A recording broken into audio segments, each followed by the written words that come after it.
এই কুরবানির সাথে আকিকা আপনি দিতে পারেন, আকিকা দিতে পারেন। একটা পশুতে যদি বড় পশু দুইটা আর ছোট পশু দুইটা, ইসলামের হিসাব সোজা। ইসলামের হিসাব কি সোজা। কুরবানির জন্য বড় পশু কয়টা? বড় পশু দুইটা আর ছোট পশু দুইটা, অর্থাৎ এই ধরনের পশুর অনুমতি আছে। বড় পশু দুইটার মধ্যে একটা হলো উট আর একটা হলো গরু। উট আর গরু, এর মধ্যে মহিষটাকে হিসাবের মধ্যে তুলনা করে আনা হয়েছে, যেটা কেয়াস করে আনা হয়েছে। আসলে বড় পশু দুইটা কুরবানির জন্য উপযুক্ত, একটা হলো উট আর একটা কি গরু। নবী করিম সাল্লাল্লাহু আলাইহি ওয়াসাল্লামের সাহাবী হযরতে আব্বাস রাদিয়াল্লাহু আনহু বলছেন, আমি নবীর সাথে সফরে ছিলাম। কুন্না মান নবী সাল্লাল্লাহু আলাইহি ওয়াসাল্লাম ফি সাফারিন ফাশতারাকনা ফিল বাকারে আন সাবাতি। নবী করিম সাল্লাল্লাহু আলাইহি ওয়াসাল্লামের সেই সফরে গরুতে আমরা কুরবানি দিয়েছি এবং শরীক হয়েছে কয়টা? 7টা। কয়টা? 7টা। তো বড় পশু হলো দুটো আর ছোট পশু হলো দুইটা। ছোট পশুর মধ্যে একটা হলো এই যে ভেড়া দুম্বা আছে না, ভেড়া, এই ভেড়ার উপরে দুম্বা, এই ভেড়া দুম্বা মিলে একটা। আরেকটা হলো ছাগল। ছাগল আর ভেড়া এই দুটো পশু, এই দুম্বা এর সাথে যোগ হয়েছে। তা আমরা এটাতে একটা একটা করে দেব। আর বড় পশু বলতে গেলে উট, গরু, মহিষ, সেখানে দেব কি এই সবগুলো গৃহপালিত। কেউ তো নতুন করে ফতোয়া দিতেছে, আমার মাথাই তো নষ্ট।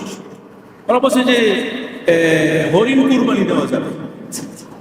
হরিণ কুরবানি দেওয়া যাবে না, হরিণ গৃহপালিত না, এটা বন্য পশু। জোরে বলে দেবো, হরিণ কি বন্য পশু, বন্য পশু যাবে না। আবার অনেকে বলছে যে না, জোর ছাড়া বেজোর, মানে বেজোর কুরবানি দিতে হবে, জোর কুরবানি দেওয়া যাবে না, মানে 2 জন 4 জন 6 জন দেওয়া যাবে না, দিতে হবে 3 জন 5 জন 7 জন। এটা মিথ্যা কথা। নবী করিম সাল্লাল্লাহু আলাইহি ওয়াসাল্লাম নিজেই তিনি 2 জন দুম্বাকে কুরবানি করছেন, তার 2টা জোর না বেজোর? জোরে বলুন, 2টা জোর না বেজোর? অতএব আমি আশা করছি এই কুরবানির ক্ষেত্রে আপনারা এই পশুটাকে জবাই করা বর্তমান সময়কালে অনেকের পক্ষে সম্ভব হবে না। কেউ যদি আদৌ কুরবানি দিতে না পারেন, আমি মাসালা বলে দিচ্ছি, কুরবানির টাকা আছে, সব আছে, কিন্তু কেনার লোক নাই, জবাই করার লোক নাই, আপনি দিতে পারলেন না।